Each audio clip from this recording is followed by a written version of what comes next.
बच्चों आज हम बात करने वाले हैं प्रोडक्ट ऑफ टू वेक्टर्स। दो वेक्टर का हम मल्टीप्लिकेशन कैसे करते हैं इसके बारे में देखते हैं। उसके कितने तरीके होते हैं, कैसे कर सकते हैं। वेक्टर हम जो भी लेंगे यहाँ पे 3D में लेंगे। पोजीशन वेक्टर मैंने निकालना बताया था कि पोजीशन वेक्टर हम कैसे फाइंड आउट करते हैं। तो हम डायरेक्ट 3D में कुछ वेक्टर्स लिखते हैं। जैसे मान लेते हैं वेक्टर ए है आपका x1 i cap, x2 j cap, x3 k cap.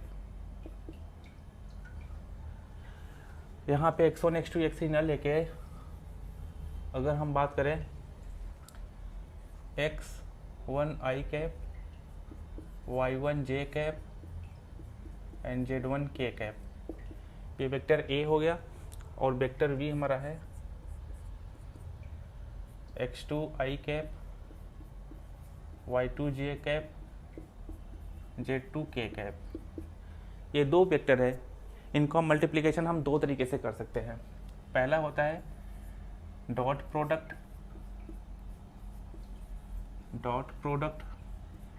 जिसमें होता है a डॉट b।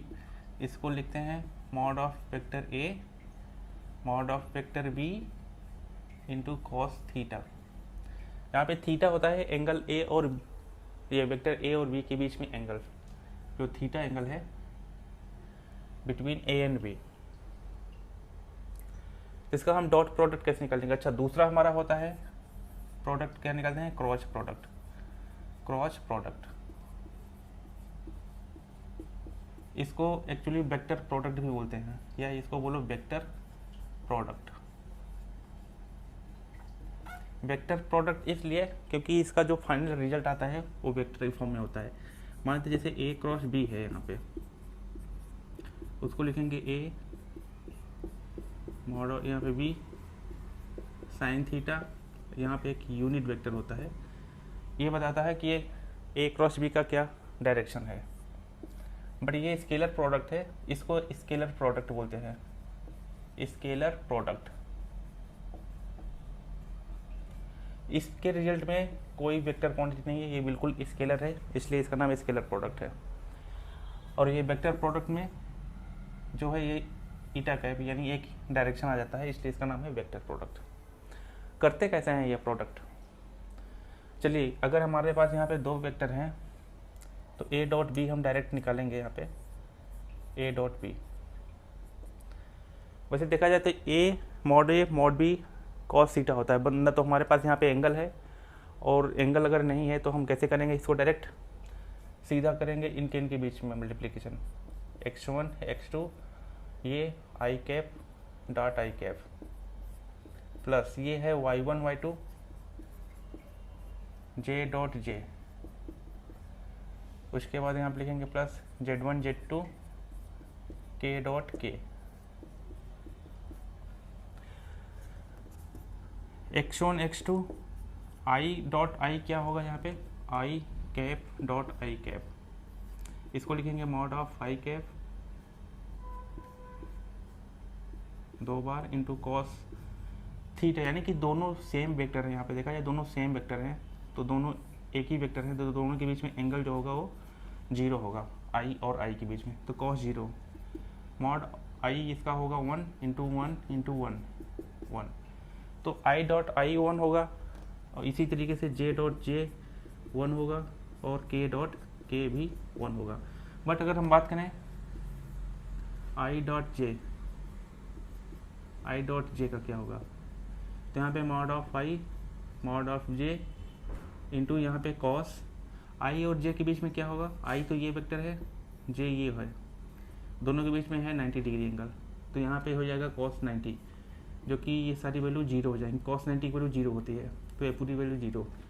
उसी तरीके से j डॉट k ये भी 0 होगा, k डॉट i ये भी 0 होगा। देखा जाए सेम के बीच में जो डॉट प्रोडक्ट आ रहा है वो 1 आ रहा है यहाँ पे, तो ये 1 हो जाएगा, ये भी 1 हो जाएगा, ये भी 1 हो जाएगा। तो बचेगा क्या, x1 x2 plus y1 y2 plus z1 z2। ये सिंपल तब होगा जैसे ये दोनों वेक्टर हैं और उनके बीच में एंगल नहीं दिया है, तो हम डायरेक्ट ये लिख लेंगे a डॉट बी। अगर मान लीजिए दोनों वेक्टर दिए हुए हैं और उनके बीच में एंगल भी है, जब एंगल है तो हम उसके बीच में ये निकाल लेंगे।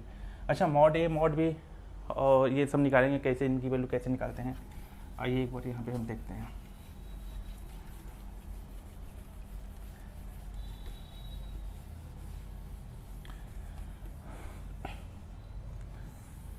ये दो वेक्टर हमारे यही हैं, इसमें हम निकालेंगे मॉड ऑफ ए और mod of b, mod of a और मॉड ऑफ बी।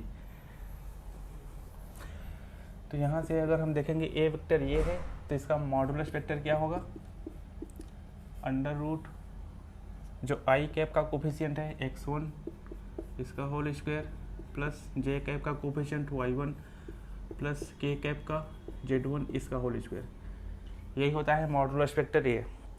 अगर हम मॉड बी की बात करें तो क्या होगा, मॉड बी होगा हमारा x2 square plus y2 square plus z2 का स्क्वायर, ये होगा mod function A. Suppose that दोनों के बीच में एंगल कुछ दिया हुआ है,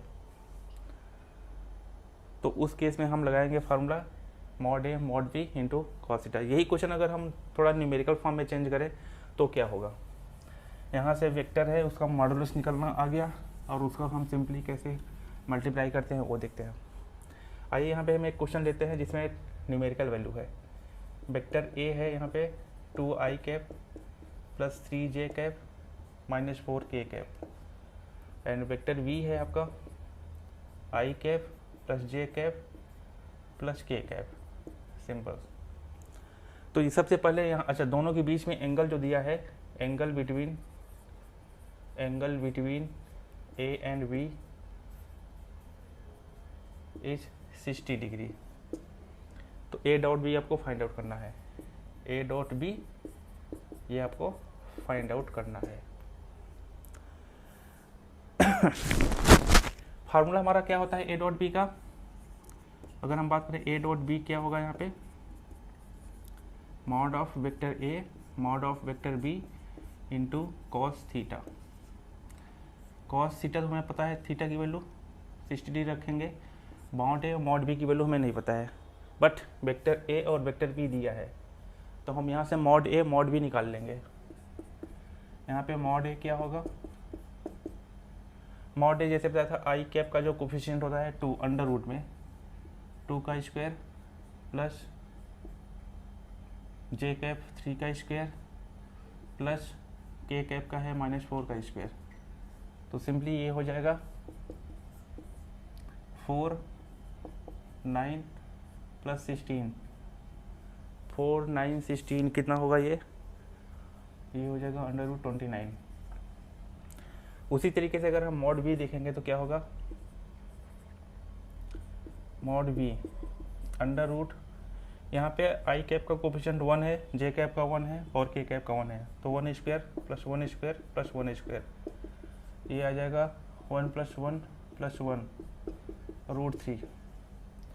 तो मॉड ए मॉड बी ये दोनों मिल गए हैं और एंगल हमारा 60 डिग्री है।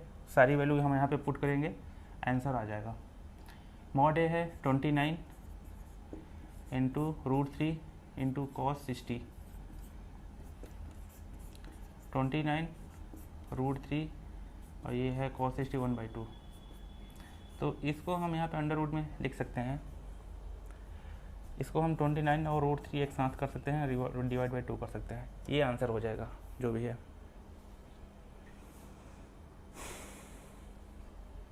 देखा जाए तो इसमें ये है ना, इसलिए इसको ऐसे भी लिख सकते हैं।